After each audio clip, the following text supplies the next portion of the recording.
Welcome to Thrive and Shine HR, a podcast and video series dedicated to helping us overcome the limiting beliefs, self-doubt, and imposter syndrome that so many of us HR professionals face. Here are your hosts with over 45 years experience in HR and certified life coaches, Jen and Katherine. Hello, viewers, listeners. Jen, welcome back to Thrive and Shine HR. Here we are, Jen, episode 35.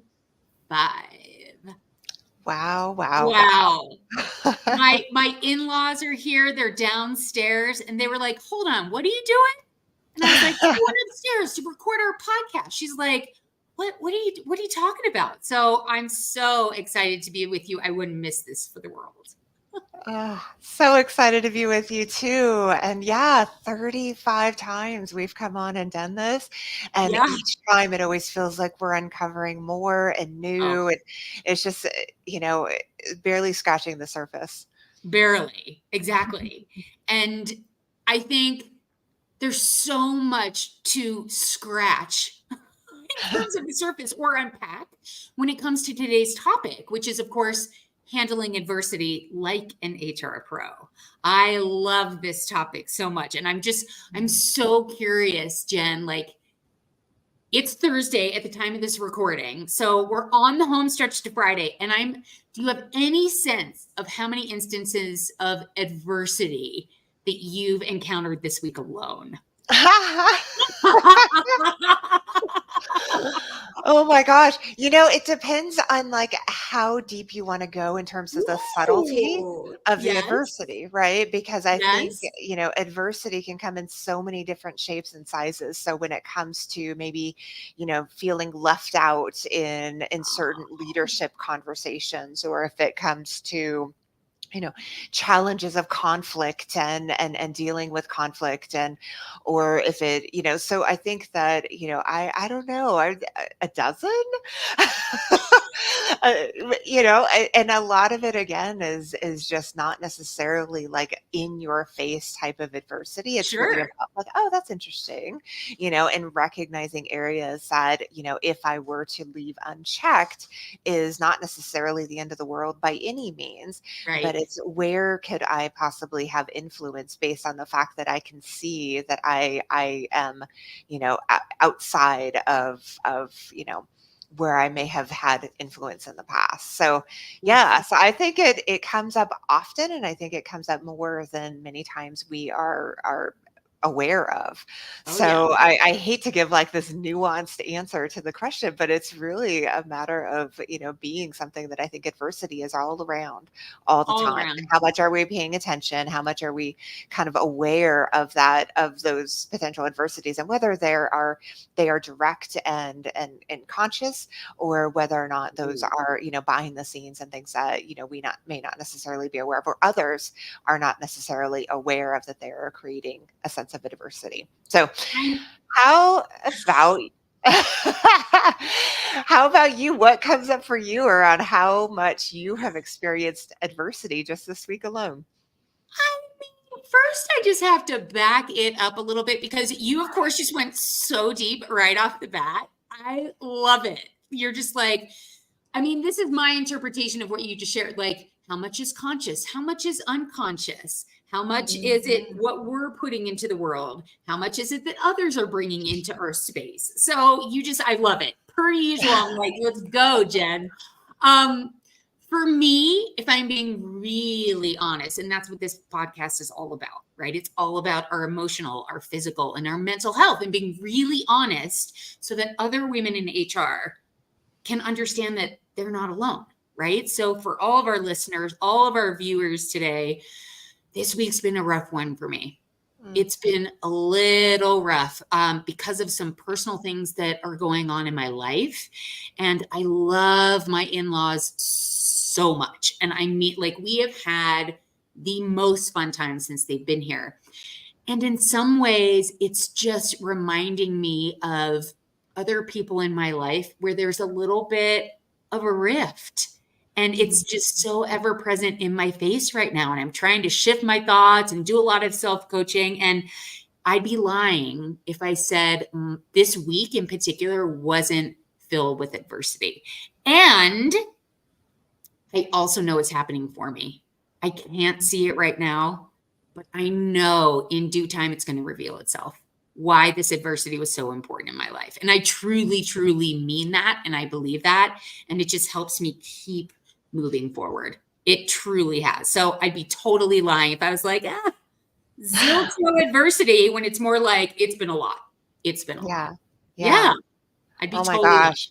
I I'm like, I'm not worthy, because I can very much relate to that. And I think that there are times in our lives where to just be able to say, you know what, right now, it's taken a lot out of me. Oh, yeah. And it's only so much to really be Yeah. able to show up and handle these different areas. And again, it's not necessarily like in your face, punch you in the face type of thing. It's all of Right. the little things that Oh, yeah. tend to add up where Oh, all of yeah. a sudden you're like, "Oh, I Yeah. can really feel this right now." And so what you just shared, I relate to that 110%, right? Is Yeah. really trying to be present and grateful and all of these things that we want to do each and every day. But then when we do, are really taking ownership and stock of the reality of Yeah. some of the heavy things that are just part of our reality right now, having some grace, Uh, having a little grace with that and being able to say, you know what, it's okay yeah. that it's heavy. It's a lot right now. And being able to then kind of navigate through it from that place where it's not from a self-judgment. It's not from it should be different. I should change this right away. Like I could go into rabbit holes and, go down, whatever on each of those. But it's really Yeah. about like that awareness that you Yeah. have that hit me hard. Like chills came over me, but I was like, oh my gosh, how often do we just tend to kind of try to power through that versus just being able to take a moment and reflect and be able to say, you know what, this is just what is right now. So Yeah. thank you for that. That I needed to hear. It had no idea I needed that. I don't know, Jen. I mean, you are not alone, right? I mean, none of Yeah. us are alone in this. And one thing we have talked about on the podcast is this podcast is not about toxic positivity. It's not about everything's good if you put on a shiny coat and a pink hat. It's not that way. I don't know where those ideas just came from. Shiny coats, pink hats, no idea. I mean, life is filled with dark and light. And Mhm. life is filled with good times and bad times. And that's exactly what today's topic is almost about when it comes to adversity. And adversity is just a fancy term for difficulties. So I want to Mhm. make sure our viewers, we're all clear on what we're talking about. And just kind of rolling into our very first question, Jen, you probably talked a little bit about this already, but what, in your experience, are some really common instances of adversity that you have faced on the regular throughout your entire 5-year career in HR because you're only 25 years old? No, I'm just kidding. Throughout your entire HR career, I mean, what are some common instances that you have faced throughout your Yeah. Such a good question. And we have talked about this in some respect on the podcast before, but it's really about like the being in the field of HR and then having others who you work with in the organizations that you're in that don't really have a level of respect. They don't have a level of really kind of taking that HR role seriously in the way that you know that you're capable of. Right, here I am. I've got an MBA, right? I yeah. know who I am. I know what I bring, and yet on the almost on the daily, right? You're not included in decision making that could have an impact at a strategic level to our people, right? You're not included in conversations that really could have an impact. You're not included in projects or things that find their way. And Oh, ultimately yeah. those types of things, as much as you try not to take them personally and you know hey, we're all human, and not taking them personally is really difficult to do, especially when we recognize the long-term impact, the bigger picture impact that some of the decisions that my managers are making out there right now. Yep. Yeah. And knowing that they don't necessarily think of HR intuitively when it comes to thinking these things through, right? HR is still seen in so many different ways. And because historically that is really how it's been in so many different environments, and this one included, about being the admin, the paper pusher, blah, blah, blah, whatever, whatever you want to call it. But it's really about not recognizing this other piece of the role that truly does have such a massive big picture impact. So I think that if anything, that's my biggest pet peeve around where I face adversity Oof. still after my Yes. 24 years in HR. Okay. I literally could like pluck you right out of this Zoom or StreamYard, I guess is the software we're using. I feel like we're on Zoom right now. And I could plop you into HR Empower Hour that we led 6.5 hours ago, because that what you just shared is literally what we talked about for the entire hour of coaching today. Because of all the people on the call, 75% were struggling with exactly what you just shared. So I want Yeah. our listeners to hear this. You are not alone.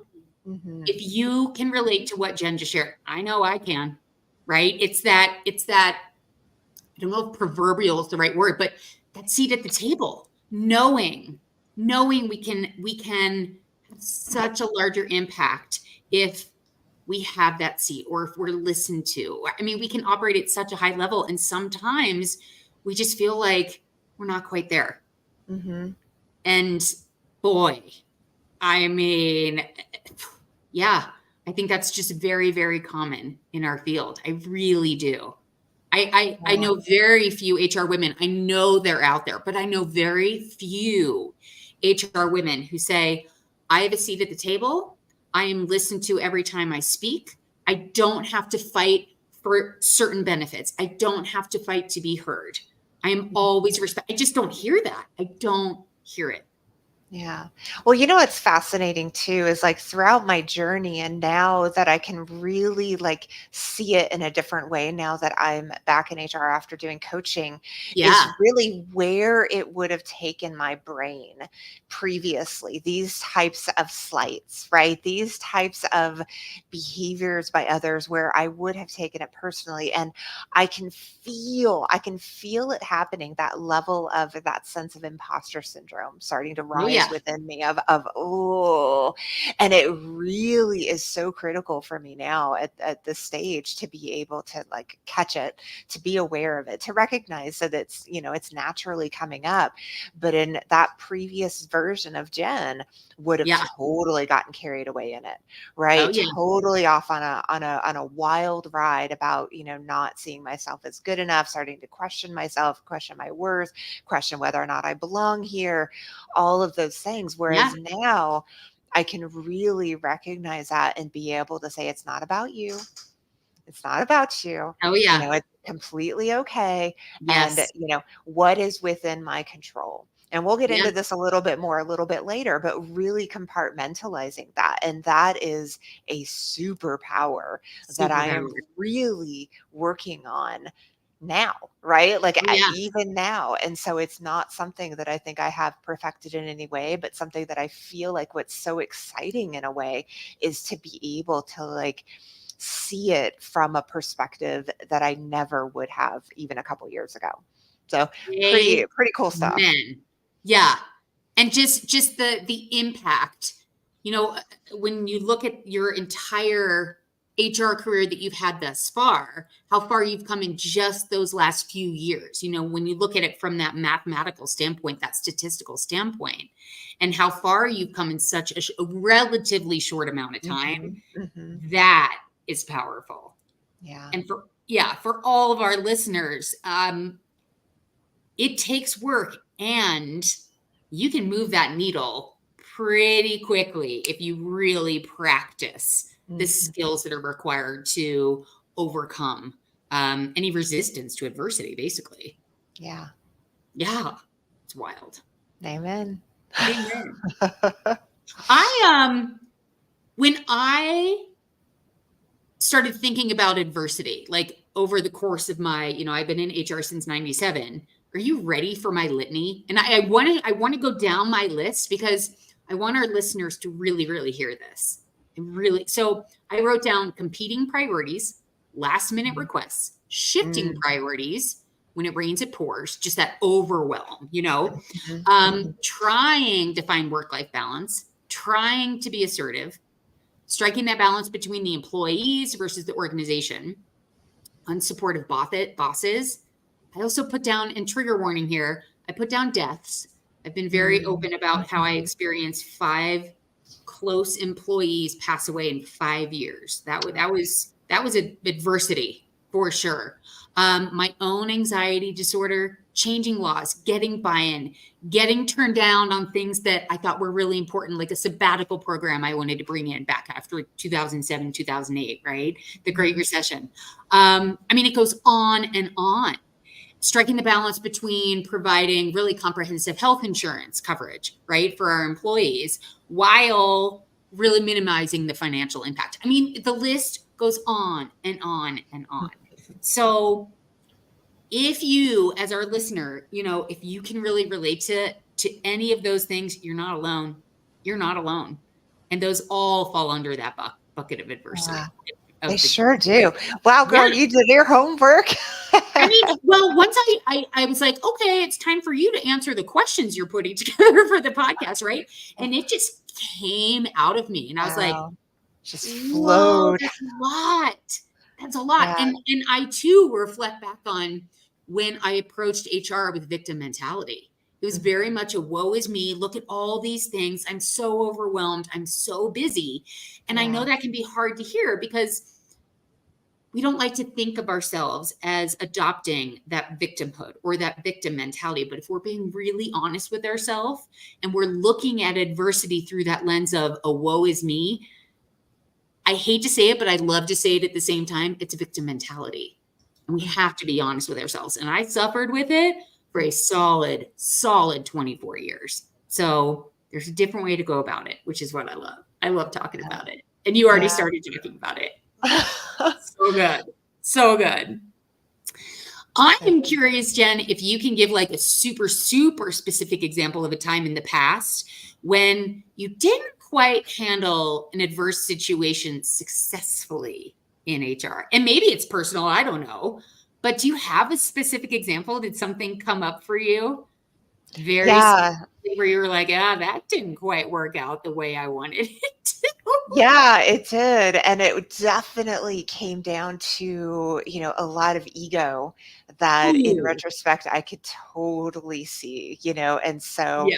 there was a situation that came up years ago where I was really struggling with the concept of HR being, as much as we want to be able to create belonging within our workplaces and create inclusion and create all of these different environments where people feel welcomed in all the areas. Where I was really struggling is really that solid understanding of why that can never truly be when it comes to the field of HR and the role of HR. Mm, In the sense of that it's truly equitable, right?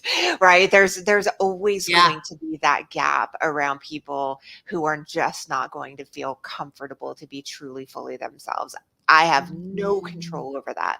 And yet for years I tried heavily to control that. And that was ego, Yeah. right? There was a lot of ego around that, to think that, as part of not only me being, in a role of HR where I wanted to make a difference and all of these things, but I also deeply wanted to fit in.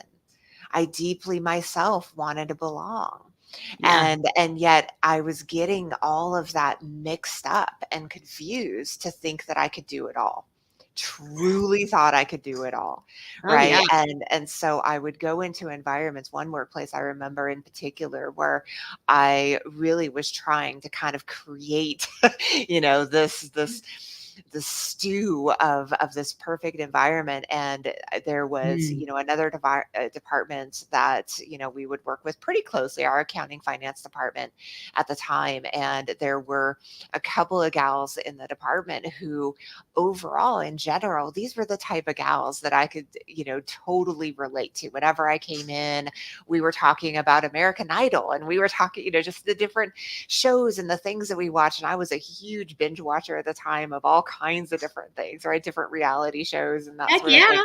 So we would have so much fun and different bits when we were talking about different things when I came over to the apartment.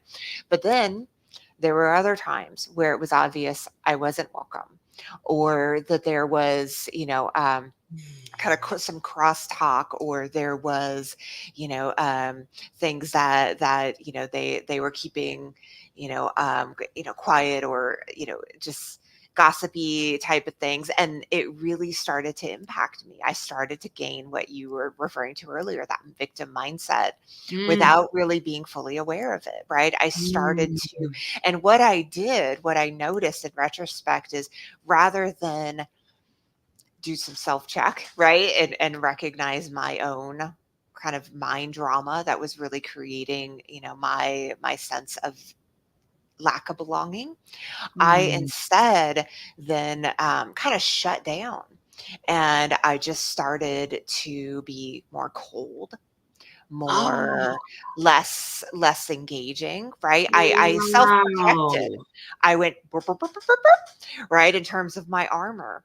And in retrospect, it's really fascinating how I do that. And there are other areas of my life, personal as well, or personally and professionally, where I can see that that's a pattern for me. That when I start feeling a lack of belonging, it causes me to feel maybe less safe or comfortable or whatever. So I then shut down. And so I started to engage in behaviors that was noticeable, right? I wasn't coming around more. And when I did come around more, I was direct, I was cold, I was short, I was to the point, and I was out of there. And it was obvious. And so over the course of the next several months, they then developed a bit of a chip in their shoulder about me, understandably, Mm. right? And so this built up over a period of time where I finally ended up having a conversation with one of them, where it became like revealed to me that, they felt like I didn't like them. Mm. And so I finally realized that I then was just exasperating my own insecurities by then engaging in behaviors to just push away or deflect, or Mm. not then just be okay with what was, and recognize again that it wasn't personal, that it had really had nothing to do with me. And even if it did, who cares?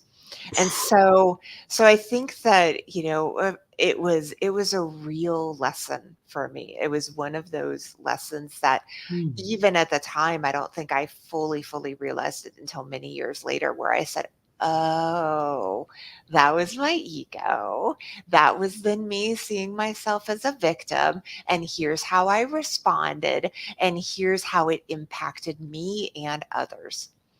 And so, from an adversity perspective, being in the roles that we're in HR, this is a part of it. And to try to become naive around that reality and try to manipulate or try to make it different because I really want to belong or I want to fit in, all of that ultimately just sabotaged me. It blew back in my face in such a prolific way. But in retrospect now, I'm so glad it happened the way that it did. I wouldn't change a thing, because what a profound lesson to learn in such in such a realistic and relatable way. So, what about you? What comes up for you? Well, what's coming up for me right now is I'm wondering if you were in the call with me and my therapist earlier today. I kid you not. I mean, we were talking about my naivete, and just, there's so much that you just shared in terms of ego. And I love that you always are so willing to be so vulnerable to the millions of people who are listening to this podcast, right? I mean, truly, you just opened yourself up and you went, I mean, right to the heart of it. And I so appreciate that. And as you were sharing all of that, again, this happens all the time when we record this podcast. My brain just starts reflecting back on so many different scenarios that, I mean, the one that really just came up for me was my lack of approachability, quite honestly, through my entire career. My entire career. So for me, it was almost 100% of the time that people would come to my office door, knock, knock, knock, and say, do you have a sec? Do you have a sec? And I know the words that came out of my mouth were, of course, come on in. But I did not want them to come in because I always overbooked myself. I was always doing something because that came from my ego and my narrative, my lifelong narrative that I'm not good enough. So I would always just be triple booked. And I did it to myself. Nobody put that amount of work on me but me. So I was literally creating adverse situation on top of adverse situation on top of adverse situation. So when someone, I mean, I remember specifically, this is probably about 10 years ago now. And this gentleman in the organization came, knocked on the door, and I knew he actually suffered with a mental illness. Okay. Not a mental health issue. He had a mental illness because he and I talked about, I mean, just all the things covered under 88, all the things. And he came to my office and he knocked. And I was having one of those moments where I'm like, oh my God, I have 6 million things going on. He's like, do you have a second? And I knew that the way I showed up was not welcoming, but he persevered and he came in my office and he told me about racial slurs going on that I just have no tolerance for those types of things. And I was really beside myself that here's an employee. It's taken him a lot to come into my office to knock on the door and say, hey, I need to talk to you about something. And there I was just swirling in my own shit of adversity. And thank God, you know, we had a bonding moment years earlier where he was like, I don't know. I mean, I'm making this narrative up in my head. We never actually talked about this, but he must have had some sort of story that, okay, but this is Kath. And I can see she's stressed out and this is really important. And I am going to come into her office. Do you know what I mean? Like, I wasn't warm. I wasn't welcoming because of the adversity I was creating in my own brain. So that for me was one specific example, but something that if I'm really honest with you and our listeners, that permeated my 9-to-5 HR experience because I just was constantly overwhelming myself and triple booking myself. Truly crazy. I did it to myself. Wow. Yeah, but you know what you said. Like, go ahead. What were you going to say? No, what you said that resonated so heavily with me is like, you know, it's almost like that perception of adversity that then justifies how we then show up in the moment, right? I mean, in retrospect, you can recognize how you weren't your best self, but in the moment, there's almost like this you know, dialogue that's going on within the brain, because I can totally relate. I mean, what you just shared, I could share several examples that are similar to that, where in that moment there is like this dialogue around the adversity that we believe that we have, right? That perceived adversity. Yes. And then from that place, there's then like this, you know, here, you know, I'm going to die on this hill type of thing in terms of how then we feel like justified in that response in that moment. So, that hit really hard. And I relate to that. I bet you many of our listeners would relate to that as well. Well, and speaking of our listeners, I just think about how I always just spew and have these little stories. And then Jen, you so articulately can bring it home, summarize what I've said, and drive the point home in a way that I can never do that. So thank you for. It just hit hard, so you're welcome. But I think sometimes it just helps for me to kind of then, say that back out in a way that's like, wow, that really hit, in the right place for me. And I bet it would for others as well. Yeah. Yeah. Well, yeah. And well, let's flip it. Let's kind of, that was both of us shared examples of what was really unsuccessful, if you will. But now I'm curious, what does quote unquote handling adversity like an HR pro look like for you now that you're 20 plus years into your HR career? What does it look like for you? Oh, I can't wait for this one.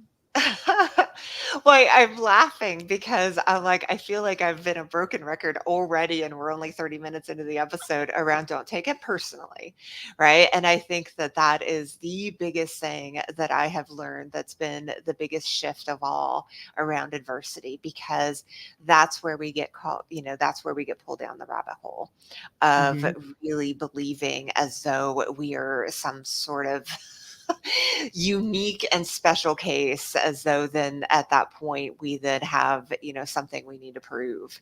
And at the end of the day, that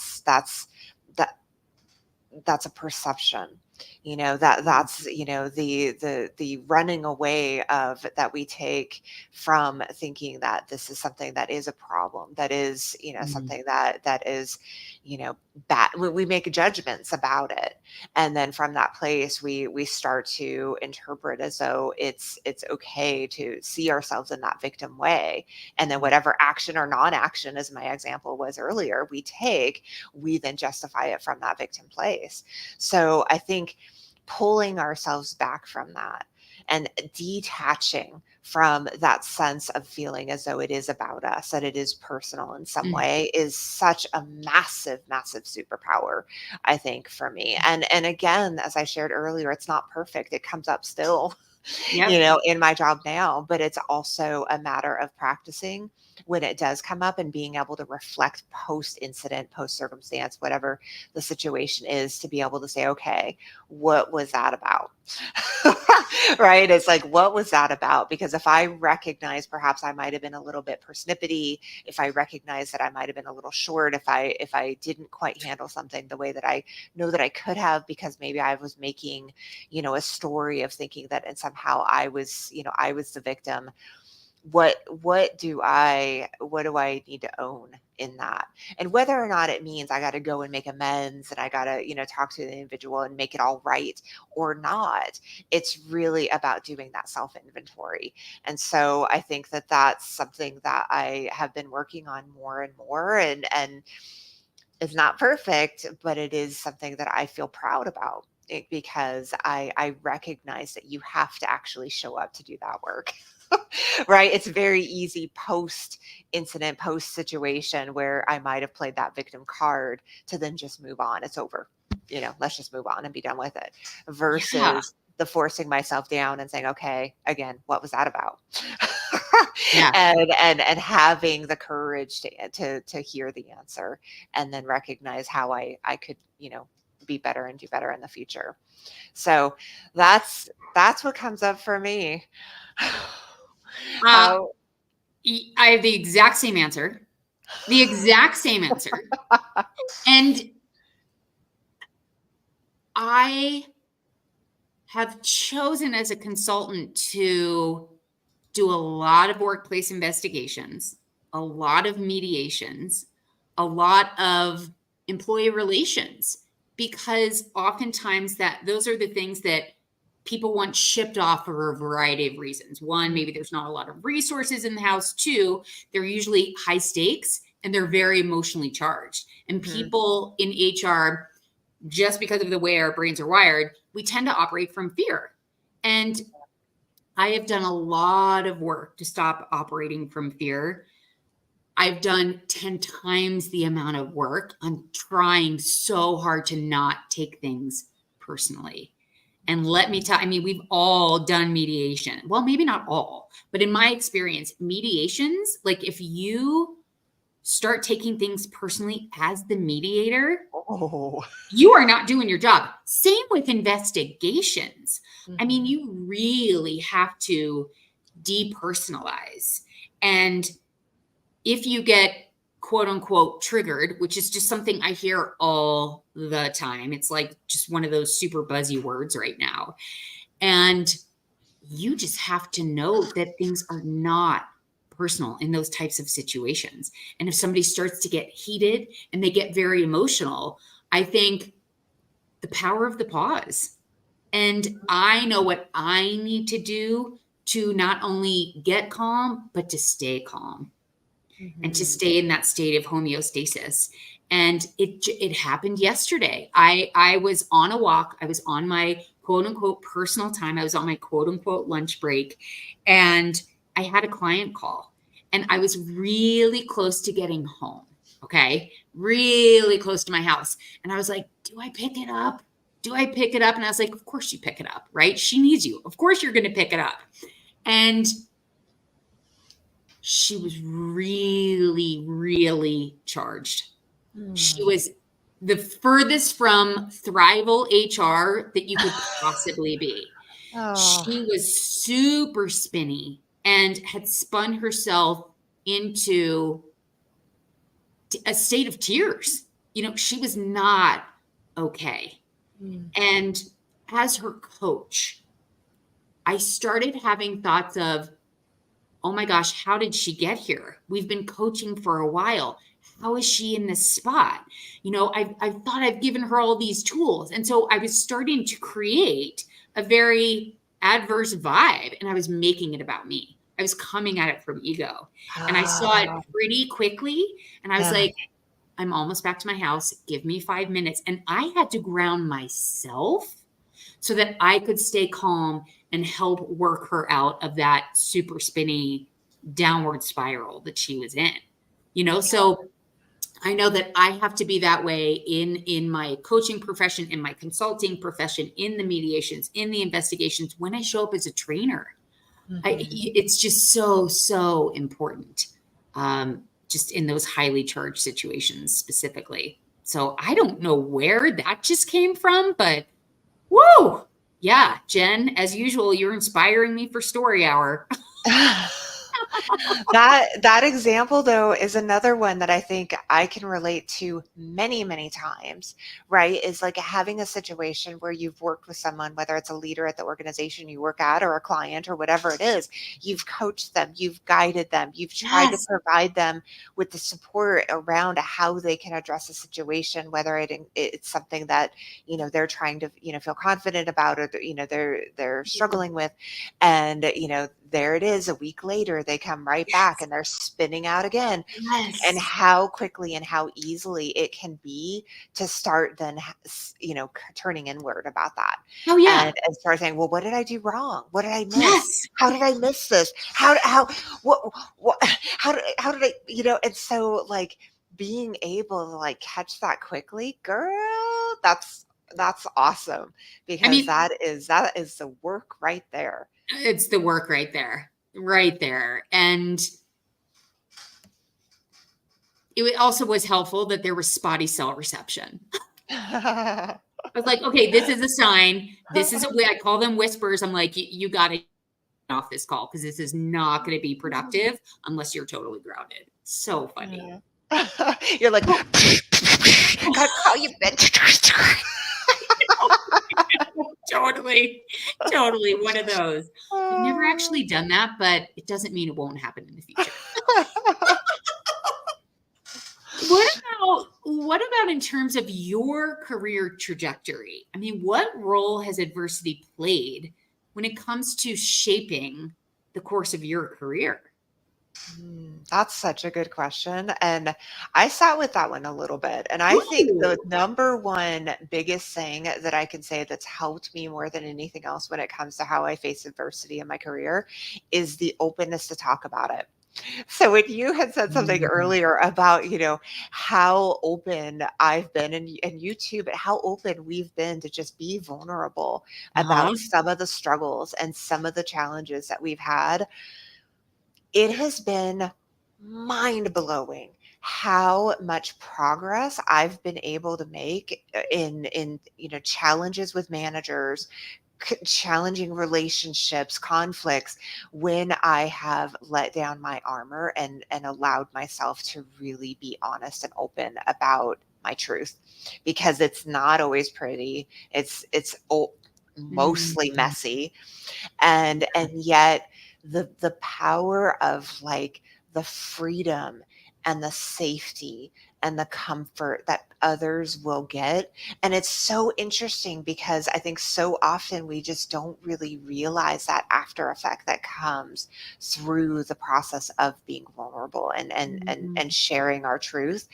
But when we do, when we share those adversities that we've experienced in the past, how we've overcome, right? That process of storytelling, and I know that we've talked about this in the past, but that process of storytelling is mm. so empowering to others. And it allows others to be able to like connect to us in a way that just me preaching, which is really how I spent my first 23 years in HR practically, was Mm. being a preacher. And then getting to the point that rather than preaching, just tell my story, right? Ooh, Just be willing to kind of share how I got to where I got, and then let them do what they want to do with what they feel is best for themselves. It's been really miraculous to see how mm, that's shifted in so many different ways, and it's really about giving the voice sometimes to the voiceless, or to those who mm. just don't know any other way.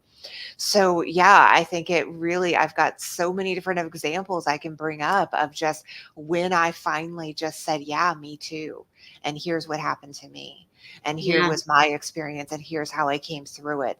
And the eyes that light up, the leaning in that happens of others. Like it's really, really wild to kind of yeah. actually see that in action and see how others respond to it. And so I'm just going to keep doing it. It's fairly new for me. And here I am so far into my career, but I'm like, oh, I see now. I Yeah. see now. And so when it comes to adversity, which everybody faces in one way or another, but yet we all want to be strong, we all want to be brave. We all want Mhm. to, we want to carry that torch. And yet we don't really recognize that by letting that go a little bit and being open to the truth of our adversities in the past is really what truly is going to help others rise and climb and get out of whatever keeps them stuck. So yeah, I really find that to be a truly powerful path that I've been on over these past couple years, and I ain't stopping. I'm gonna I keep ain't on taking those stopping. steps. Yeah, just keep on going. I Woo. love that. How did it feel to say? Good. I Yeah, it's so funny because, I've really recognized that the more I have been able to let out and just truly be able to say, it's hard. It was really tough, but it was okay. And being able to just really share it from more of a just releasing and pulling off those layers. Yeah, Yeah, it feels pretty darn good. yeah. And yet the lead up to that, right? The fear and the discomfort of that leading up to that, it's unlike anything else, right? And we all know it because we all can relate to that. Mm, And you asking that question was so perfect. It's like, what is that like on the other side? Like it's fucking amazing. Right? It's pretty amazing.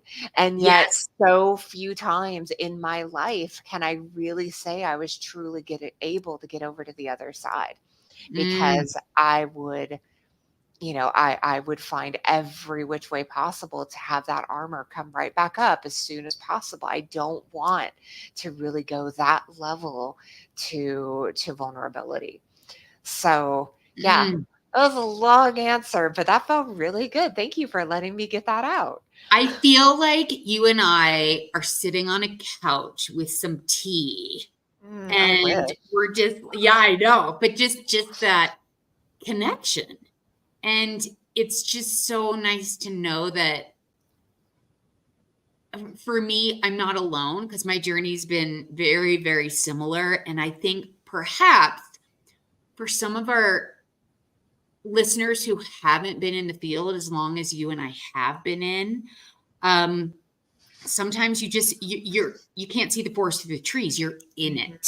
Mhm. And I think when you've been in HR as long as you and I have been in it, it's just we know that over time you go through so many experiences that you just naturally develop that skill of resiliency, and you know you can get through anything because you've been through so much. And I think it's life, the longer you get to live, the more wisdom you have. Mhm. And I love that. The other thing that I hear so often lately is we don't learn from our successes. We learn from our failures. We learn Mhm. from that adversity. And Yeah. it's almost like I've reached this point now where I was going to say welcome it. In certain cases, I welcome it. I think when it's less emotional, I'm like, bring it on. It's a client who's like, hey, do you think you could carve out even more time? Because we've had another incident come up that we'd love your help with. We have another incident where we'd love your investigative skills or your mediation skills. And I'm like, yeah, bring it on. Right. I welcome those opportunities. I really do. But then when it's my personal life, probably not so much. I probably don't welcome those if I'm being totally honest. But for me, it's that adversity, that how it shaped my career is, if I'm being really honest with myself, when I think about specifically my career trajectory and going from one job to the next until I eventually took the leap in becoming a consultant and a coach, I left jobs with full on victim mentality. Mm. Oh, they shifted my role and I don't like this anymore, so I'm going to leave. And I ran from jobs and I ran from bosses. Yeah. Oh, I fought so hard to have a seat at the table, and here's more evidence that I don't have a seat at the table. I'm out. And that literally, those adverse situations, I Yeah. I would run away. And it was finally when I left my last 9 to 5 role and decided to start working toward my coaching and consulting business, that's when everything really shifted.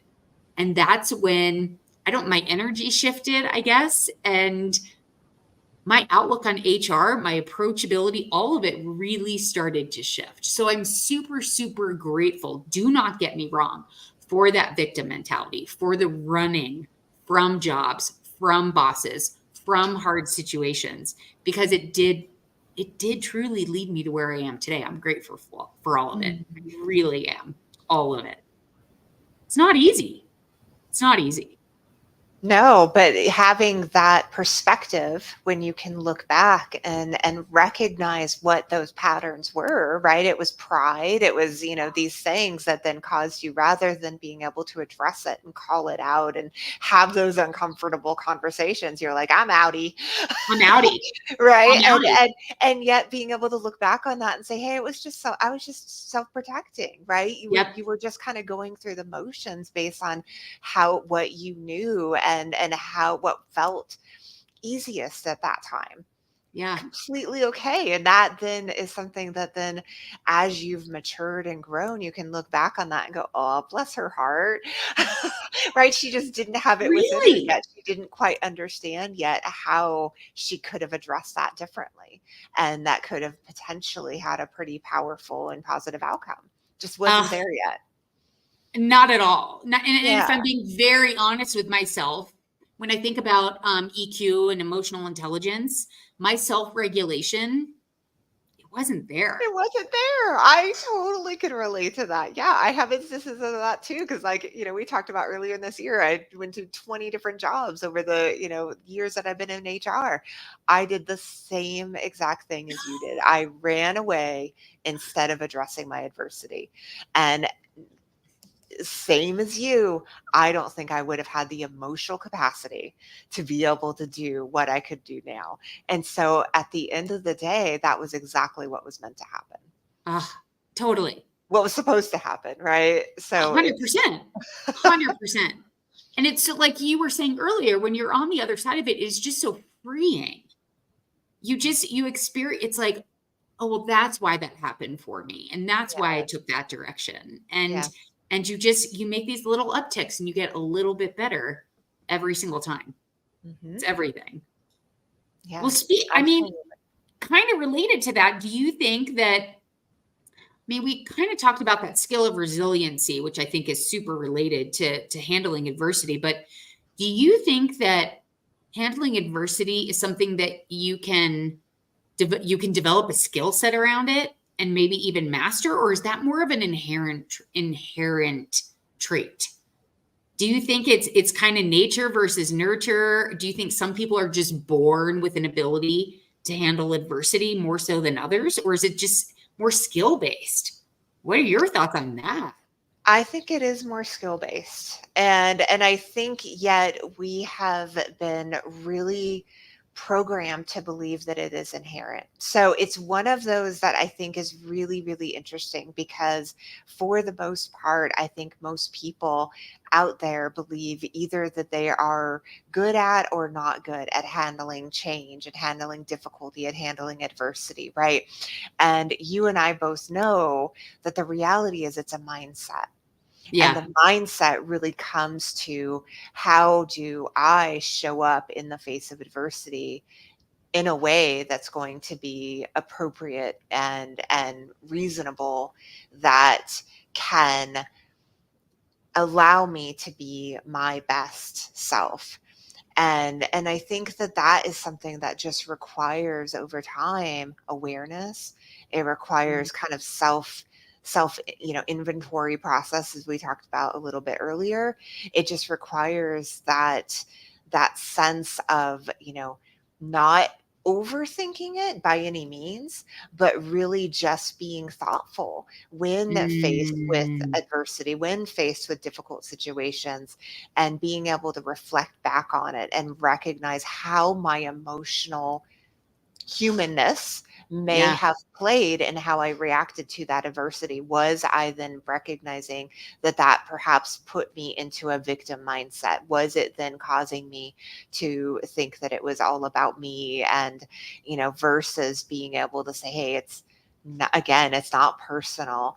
And how can I have an impact in this situation and not then start to make it about me and make meanings about me? And so I think that ultimately, how we perceive, how we react to, and how we ultimately respond to adversity not only can evolve over time, I think can continue to get better and better and better. And hey, there is no doubt about it that there are going to be times in our lives where the level of adversity, like you and I were talking about earlier, this is a tougher chapter in terms of the level of adversity I'm dealing with right now. And so we have to be patient Yeah. and kind to ourselves in those different chapters, but also recognizing that we do have the capacity to build our tolerance for adversity 100%. 100%. Absolutely. Yep. So what about you? I just noticed on the video for anyone who's watching today, can you see my video? You're frozen, but you're frozen I'm in a great way. good. Well, I'm glad to hear that. I'm having some video issues. Thankfully, on the sound for those listening are not having this impacted Yeah, at all. your But audio is great. Your audio is great. all right. Well, what about you? Like what are your thoughts about that? Is this something that you feel like we're born with, or do you feel like this is something that we can evolve and grow? I mean, I think you and I are living, walking examples that it's 100% about a skill. And it's 0% about an inherent trait. Truly. There's a gentleman named Paul Stoltz, and he has developed something called the AQ. It's the adversity quotient. Mhm. And when I was doing trainings for a client, I did an entire training on, do you resist adversity or do you actually harness adversity? Do you welcome it? Do you see every challenge, every bit of adversity as an opportunity? You really look forward to it. You welcome it. Or you look more like I was for the majority of my career and really resistant to it. Right. Yeah. Again, anytime someone came to my door, I was like, no more, no more, no more, no more. right? So that was me down here. And I have, it has not been linear whatsoever. Jen, just like you were saying, like peaks and valleys. I think Mm-hmm. one thing we want it to be this straight line. And we suddenly want to be this person who's like, well, yeah, I love challenges all the time. It's just not that way. And I think the related skill set is that skill of resiliency. And you do build it over time. And to me, it's the greatest news ever, Mm-hmm. because that's where we step into that empowered HR. And we're not victims. We're actually quite the opposite. We're victors, if you will. Yeah. And there's just nothing more, for me, more freeing and more peaceful all at the same time. And it's I don't know. I can't imagine HRing, and I'll use that as a verb. I can't imagine HRing in the way that I used to. I just can't imagine. It's just, I can't go back now that I understand how to develop that skill set for me, but everybody's different. And that's Mhm. another beautiful thing. It's just a matter of experimentation and knowing what works for you in terms of really developing that skill of resiliency. At least that's what it is through my lens. Yeah.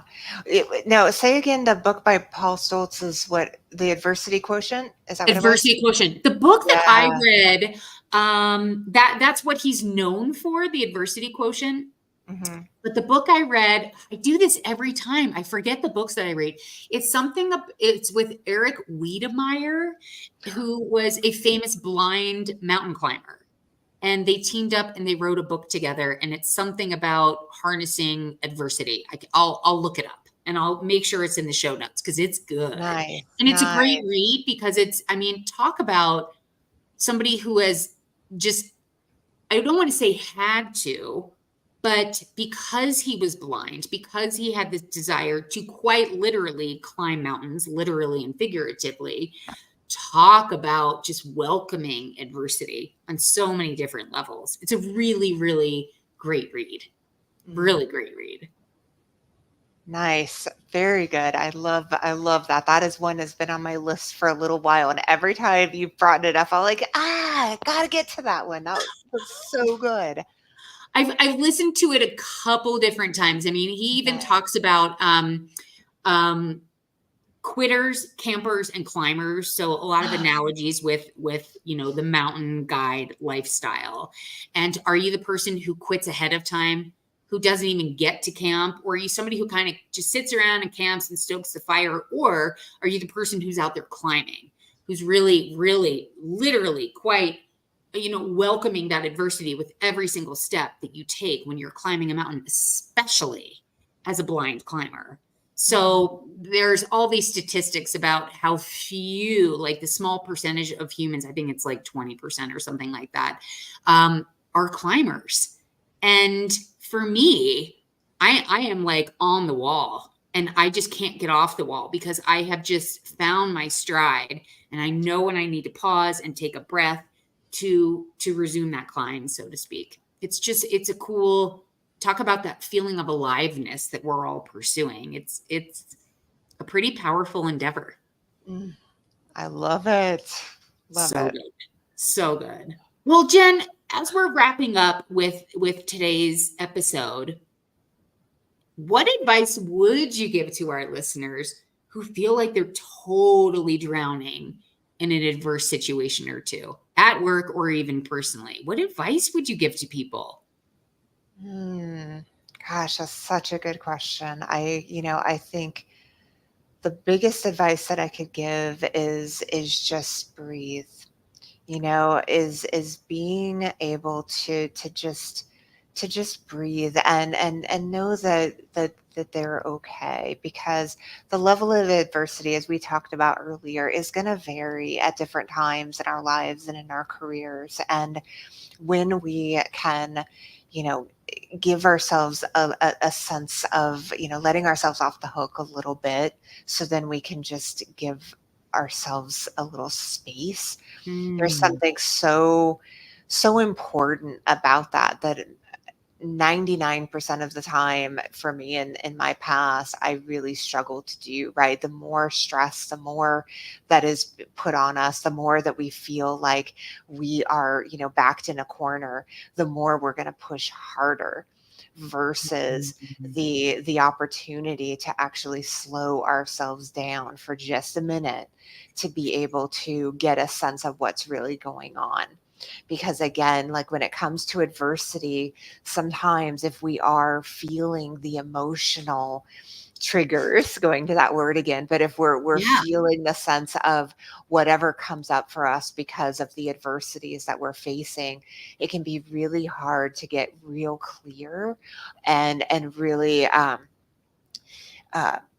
kind of detaching ourselves from our own experience, right? Because Mm. if there's any sense of you know that mentality of personalization or victimization that's happening within that, it's not going to be until I take that step back and get a more clearer picture of what's happening. And I'm not going to do that unless I really force myself to take a pause. So yeah, that power of the pause, girl, that is so important and so powerful. And then from that place, it's about then being intentional around where I go next, right? What can I chew? What do I have control Mm. over? How can I be able to take that next step and have that next step be intentional instead of, and here's my truth, right? Is that, if I were in a place where I'm feeling a lot of adversity, that's when I find I'm scrolling more, or I'm procrastinating Ooh. more, or I'm not actually doing the things that I need to do because I've now checked out in some way. So for me, it used to be whatever drink I was going to get as soon as I, found myself out of work and just starting to numb myself away. So I think it's that consciousness around, okay, yes, you're in that chapter like you and I talked about. We're in a chapter where we are facing quite a lot of adversity. But then what am I doing about it? How am I engaging with Mm. it? And how am I addressing it?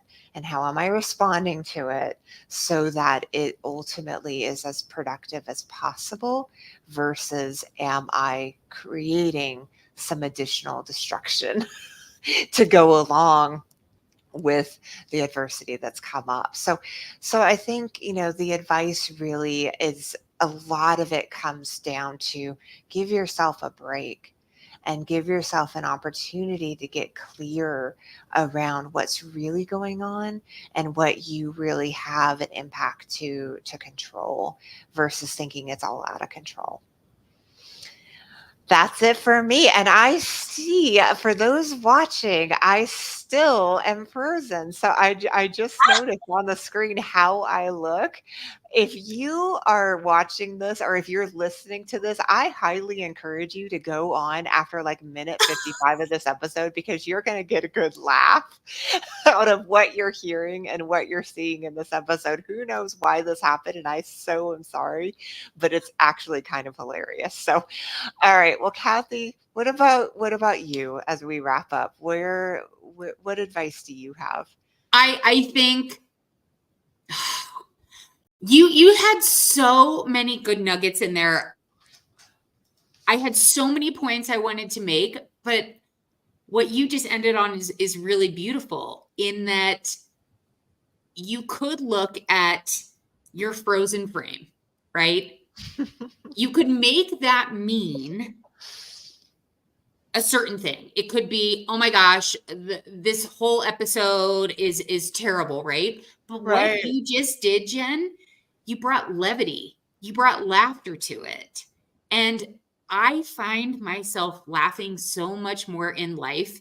And I think sometimes I smile all the time now Yeah. because I just have this lightness because things are funny to me now. They really are. I don't take things as seriously as I used to in terms of I don't know if I'm articulating this very well, but you just demonstrated without using your words in a very direct way of how how we can approach that. That's another thing that you just didn't mention, but you demonstrated that sometimes adverse situations, it's like, how big of a deal is this? What am I making it Yeah. mean? How big of a deal And am I making it? right, Yes. right. And you're like, let's actually check out Jen's face at some, I think that's really beautiful and that's really powerful. And I love hearing you laugh right now because I do think sometimes the quote unquote serious nature of our jobs, the potential litigation and the emotional situations that we handle in HR. I think when we can just take a breath and when we can kind of laugh at ourselves, that's pretty big. That's Yeah. pretty big. So probably out of left field, but why not laugh a little bit more? Why not smile a little bit more? Right? What are we making it mean? That is so, so good. I mean, and I ditto that so much in terms of the ability to see lightness more and more and more when it comes to adverse situations. Wow. Yes, absolutely. Because the more that you can flip around how you're going to perceive something and see that as a way of being able to kind of let it go. Yeah. Yeah. Let go of this holding on to, that this is Yes. a problem, and instead just find something silly to pick out Yeah. and have a moment where it can become a little bit easier for everybody. That's awesome. I love that. Totally. You're making me think of, is it going to matter in 5 minutes, Yeah. 5 days, 5 hours? I got that backwards. 5 minutes, 5 hours, 5 days, 5 weeks, 5 months, 5 years. And if the answer is no, Let it laugh. go. Let it go. Are we gonna like stream in what is that? What is that? Frozen? Elsa and Anna. How do I know that? Well, Yeah. a little bit about Jen.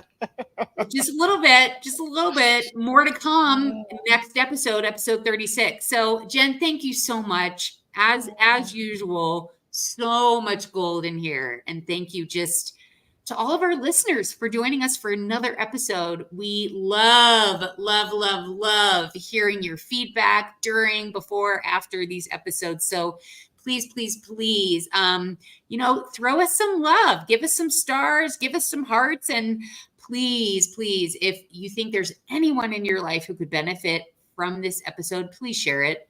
Please rate. Please do all the things. We have a mission to really, really help women in HR thrive and shine in HR. So we can't do it without you. So thank you for listening, Jen. Thank you for everything. Oh, And thank you. Yeah, and if this topic really resonated with you out there, join, the Empowered Hour next Tuesday, the oh, 22nd. What is it? 10 a.m. No, 11 a.m. Pacific, 2 p.m. yeah. Eastern, because this is going to be a topic that I bet you is going to go even deeper and even more, Oh yeah. being able to really kind of find maybe some tools, right, that Yeah. others can be able to use to help with how we show up in the face of adversity. Yeah.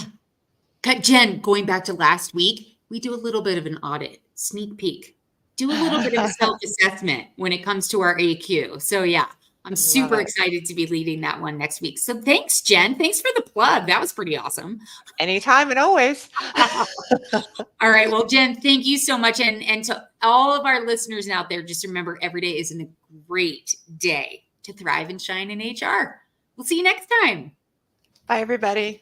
Bye.